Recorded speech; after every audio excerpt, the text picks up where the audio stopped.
అందరికీ నమస్కారం అండి. అందరికీ వసంత పంచమి శుభాకాంక్షలు. ఈరోజైతే సరస్వతి అమ్మవారు పుట్టినరోజు. సత్యవతి మరియు పరశర మహర్షి యొక్క కుమారుడు వేదవ్యాస మహర్షి. ఇతడు గోదావరి నదీ తీరంలో స్నానం చేస్తూ రోజు ఒక దోషడు ఇసుకను తీసుకువచ్చి రాశిగా పోసేవాడట. అలా పోస్తూ ఉండగా పంచమి రోజు, శ్రీ వసంత పంచమి రోజు సరస్వతీదేవి అమ్మవారు పుట్టిందని పండితులు చెప్తారు.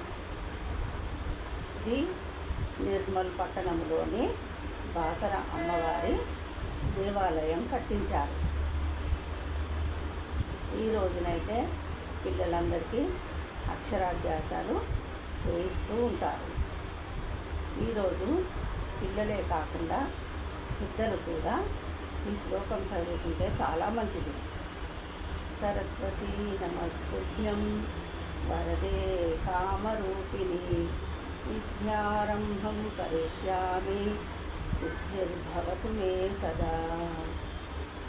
ఓం శ్రీ సరస్వత్యై నమః.